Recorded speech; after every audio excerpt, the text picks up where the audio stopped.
बूढ़े बाप की कहानी। सुशील अपनी पत्नी, बच्चे और पिता के साथ शहर में रहता था। सुशील एक प्राइवेट कंपनी में जॉब करता था और सुशील के पिता एक रिटायर्ड कर्मचारी थे। पिताजी काफ़ी बूढ़े हो चुके थे और जब भी कुछ काम करते थे तो हाथ हिलता रहता था।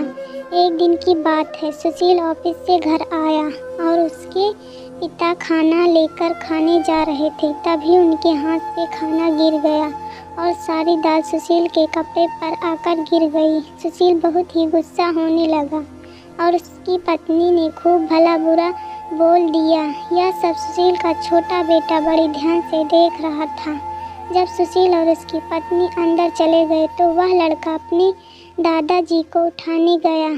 फिर क्या था, सुशील और उसकी पत्नी ने मिलकर सोचा कि इनका खाने का बर्तन अलग कर दिया जाए और अगले दिन उन्होंने वही किया। सुशील की पत्नी ने अपने ससुर के लिए अलग से बर्तन निकाल दिया। सुशील का बेटा यह ड्रामा बहुत ही ध्यान से देख रहा था। एक दिन की बात है, सब लोग खा रहे थे, तभी सुशील के पिताजी के हाथ से फिर बर्तन गिर गया।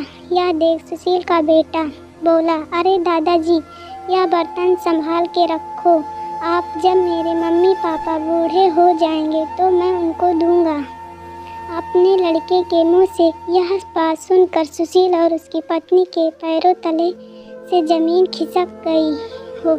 दोनों ने पूछा, बेटा यह आपको किसने बताया है? तो लड़के ने बोला, किसी ने नहीं, मैंने तो आप लोगों से ही सीखा है कि जब कोई बूढ़ा हो जाता है तो उसका बर्तन अलग कर दिया जाता है। इसके बाद क्या था, सुशील और उसकी पत्नी को अपने किए पर बहुत ही ज़्यादा अफसोस हो रहा था और दोनों ने अगले ही दिन अपनी पिता का खाना अपने साथ लगवा दिया और बर्तन भी चेंज कर दिया। तो दोस्तों, इस कहानी से हम लोगों को यही सीख मिलता है कि हम लोग अपनी बच्चों को जैसा सीख देंगे हम लोगों को भी वैसा ही सीख मिलेगा।